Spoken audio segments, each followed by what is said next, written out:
संगत का असर है ना दोस्तों, बहुत ही खतरनाक होता है। क्या कहते हैं ना कि जैसी संगत वैसी रंगत। संगत का असर पानी की बूंद जैसा होता है दोस्तों। जैसे गर्म तवे पर हमें कोई बूंद गिरते हैं तो वो तुरंत मिट जाती है। वही बूंद अगर किसी सीप में जाती है तो मोती बन जाती है। वही बूंद अगर कमल के पत्ते पर गिरती है तो मोती जैसी चमकती है। बूंद है, बूंद तो वही है, बस फर्क बस संगत का ही है। इसी तरह है, अगर हम किसी बुरे व्यक्तियों के साथ रहते हैं ना तो बुरे ही असर पड़ता है, अच्छे व्यक्तियों के साथ बैठते हैं तो अच्छा असर पड़ता है। तो जी, दोगले और बुरे व्यक्तियों से तो जितना दूर रहे ना तो उतना ही ठीक रहता है। तो इसी सुविचार के साथ दोस्तों आज की वीडियो की हम कर लेते हैं शुरुआत। तो दोस्तों 3:45 का ये टाइम है और और इतनी सुबह सुबह आज मैं साग काटने बैठ गई हूँ। इस टाइम बस मैं और सासू माँ ही जगी हुई है, क्योंकि वो तो ना पूरे कार्तिक मास में ना बहुत सुबह ही जल्दी उठ के ना, मतलब यहाँ पे वो तो बोलते हैं कात्तक का महीना है, मतलब सुबह जल्दी उठ के नहाना धोना और खेड़े पे तुलसी पे दिया ये सब करती है। तुलसी पे भी दिया उन्होंने जगा दिया है और इस टाइम बस वो खेड़े पे दिया वगैरह लगाने गई हैं और मैं लगी हूँ यहाँ पे साग काटने, साग करने। क्योंकि ना दीपांशी की फरमाइश थी कि मम्मी सुबेरे ना आज जब मैं स्कूल जाऊँ तो ना मुझे मक्की की रोटी और सरसों का साग बनाना। और दोस्तों ना इसमें ना फिर बहुत ही ज़्यादा टाइम लगता है, बहुत मतलब छाटा छटाई काटा पिट्टी और बनने में ना फिर बहुत ज़्यादा टाइम लगता है। वैसे तो मैं डेली 5 बजे उठती हूँ, तो आज मुझे इस साग की वजह से 3:45 बजे उठना पड़ा। तो बस मैंने सोचा इतना ताज़ा पानी आने वाला है, इतना जो काम मेरे से होना है तो मैं सारा इसको काट छाट के इसको काट पीट लेती हूँ।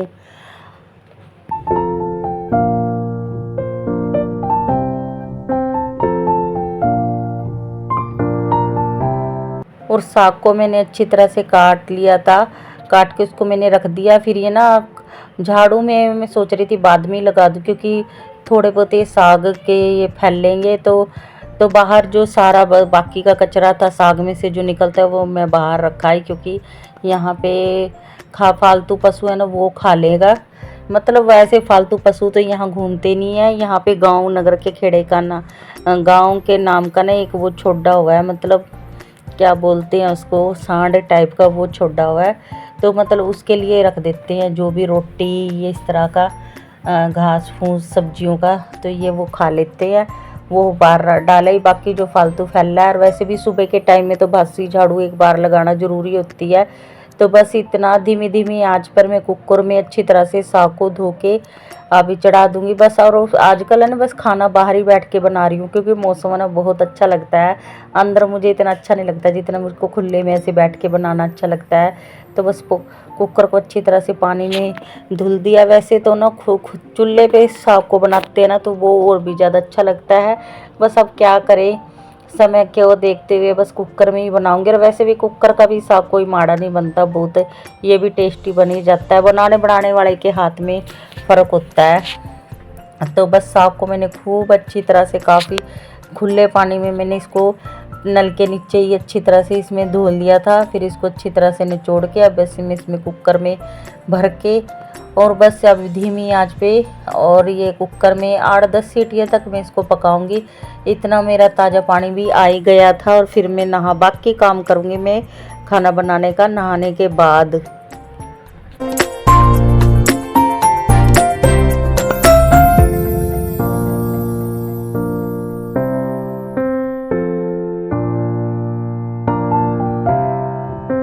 और सरसों का साग है ना कई तरह से बनता है, सबका अलग अलग तरीका होता है। और वैसे मैं भी तरीके चेंज कर करके बनाती रहती हूँ। ये तरीका भी काफ़ी अच्छा है, इसमें भी टेस्ट काफ़ी अच्छा बनता है। मतलब ये हलवाई लोग ना ज़्यादातर इसी तरह से बनाते हैं। ये तो ना मतलब सबूती पालकों को दो दो टुकड़े में काट के ऐसे उबाल देते हैं। मैंने बस चक्कू के साथ थोड़ा मोटा मोटा सा काट लिया, धुल लिया। और बस मैं अब इसमें ये लहसुन भी मैंने ना सुबह के टाइम को देखते हुए बस ये मोटे वाला लहसुन भी मैंने इसे, जब सुबह के टाइम में मुझे जल्दी होते तो मैं ये मोटे वाला लहसुन का ही इस्तेमाल करती हूँ। इसमें ना 4-5 फाक में ही बहुत सारा हो जाता है। तो बस इसको काट के और इसमें ही कुकर में पकना डाल दूँगी, ताकि ये भी और साग में तो जितना लहसुन डालते हैं ना उसका टेस्ट और भी बहुत अच्छा गजब का आता है। तो ये कुछ तो मैं इसमें ऐसी पकदी में डाल दूँगी। अभी मैंने हरी मिर्च नहीं डाल ली। कई बार मैं क्या करती हूँ, मिर्चें भी इसमें पकदी में डाल देती हूँ। तो बस अभी पर अभी मैंने मिर्च इतनी डाली नहीं है, बस ऐसे ही लहसुन डाल के मैं इसको पकना रख दूँगी। और 8-10 सीटियों में काफ़ी अच्छी तरह से ये पक जाएगा।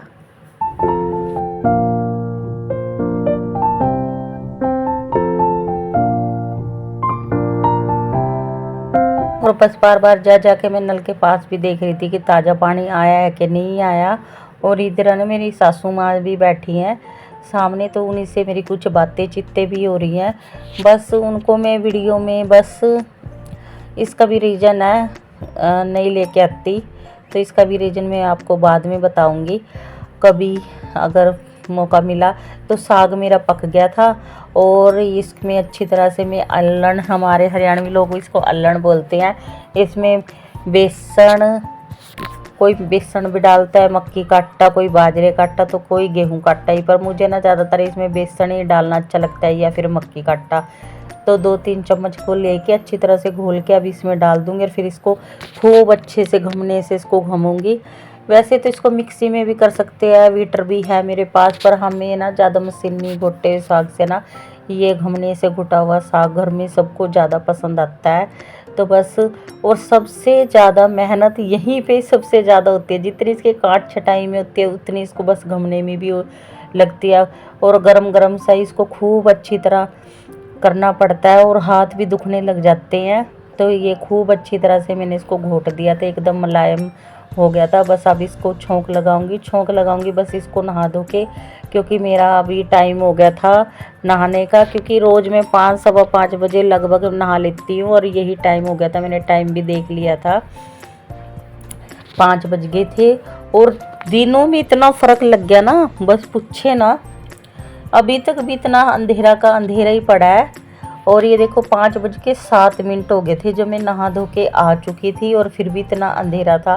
5:07 के बाद मैंने इसमें छोंक लगाया। बस 1 कड़छी तेल डाल दूंगी। और मैं ना ज़्यादातर चीज़ें ये नाप तोल के ही पाती हूँ ना, तो बिल्कुल नमक बिल्कुल हर चीज़ को नाप तोल के ऐसे डालते ना, तो बिल्कुल एकदम रोज़ एक जैसा कहाना, और बिल्कुल भी नमक ना ना तेल ज़्यादा नमक ज़्यादा, मतलब इस तरह से डालते ना तो पूरी परफेक्ट चीज़ बनती है। कभी भी ना मैं बोतल को या किसी को इस तरह से ओज के एकदम तेल नहीं डालती, उससे कम ज़्यादा हो जाता है। ऐसे बिल्कुल नाप तोल के करते हैं ना तो सही चीज़ बनती है। और अपने अपने घर का सबको हिसाब होता है, कितनी क्वांटिटी में बनता है तो कितना क्या लगता है, तो इसी हिसाब से मैं बनाती हूँ। और दूसरी तरफ रख दिया मैंने दीपांशी के लिए, वो भी उठ गई थी, तो उसके लिए मैंने रख दिया गर्म पानी होना। इतना धीरे धीरे से उसका ब्रश वगैरह करेगी, उसका पानी भी हो जाएगा गर्म। बाकी अभी हमारे घर में गर्म पानी से कोई नहीं नहाता, यहाँ तक कि पारस भी नहीं, मैं भी, कोई नहीं नहाता। बस दीपांशी अभी, वो भी बच्चा, और ठंडी ठंडी आजकल हवा भी चल रही है, फिर वो बोलती है कि मम्मी थोड़ा ठंड लगती है, तो फिर मैं बोलती हूँ गर्म पानी से नहा लिया कर बस।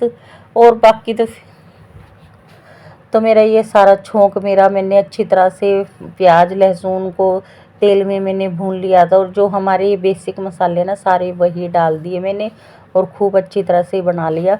और टेस्ट सच में ऐसा इतना अच्छा टेस्ट आता है ना, जो हम मैगी मसाला वगैरह डाल देते हैं, थोड़ा सा हल्का सा गरम मसाला, इससे ना जो ब्याह शादी में होता है ना, शादियों में साग बना होता है पालक पनीर, ये उस जैसा टेस्ट आता है, बड़ा टेस्टी बनता है। तो बस रोटी मैंने बना दी, और बस पहली रोटी ये मैंने मछलियों के लिए बना दी, क्योंकि गाय तो हमारे यहाँ कोई देखने को मिलती ही नहीं है। और यहाँ पे किसी एक बहुत नाम का हमारा गांव है, पर यहाँ पे गांव जैसे हमारी कोई बात ही नहीं है। मतलब सारे शहरों में फिर भी मिल जाएगी सड़कों पर गाय, पर यहाँ गांव में नहीं है। और ये देखो, ये पारस का सबसे मुझे डर पहले रहता है।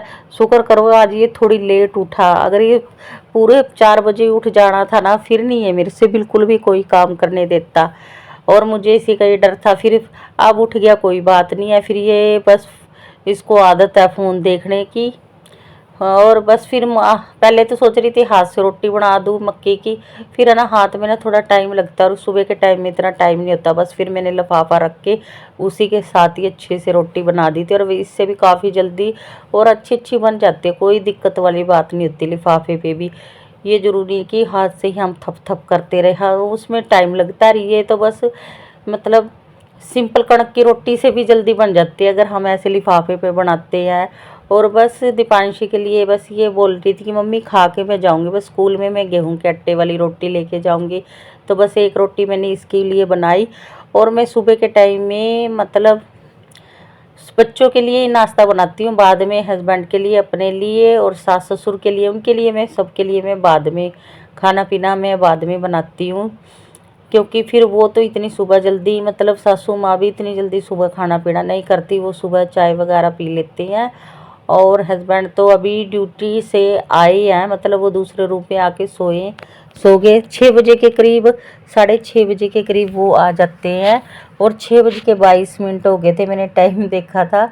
और दीपांशी भी अभी ये देखो पीछे दिख रही होगी आपको, वो रेडी हो गया, बस वो बोल रही थी मम्मी ये रोटी में कितना टाइम लगेगा।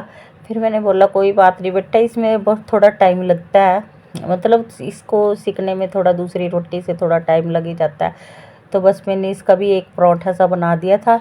और बच्चे को ऐसे खुश देख के ना इतना को अच्छा लगता है कि कोशिश में भी बच्चा पेट भर के खा लेता है अगर उसकी पसंद का खाना बन जाता है। मेरी तो डेली यही कोशिश रहती है कि अपने बच्चों की पसंद का ही खाना रोज़ मैं बनाऊं, चाहे मुझे सुबह उठ के मेहनत क्यों ना करनी पड़े।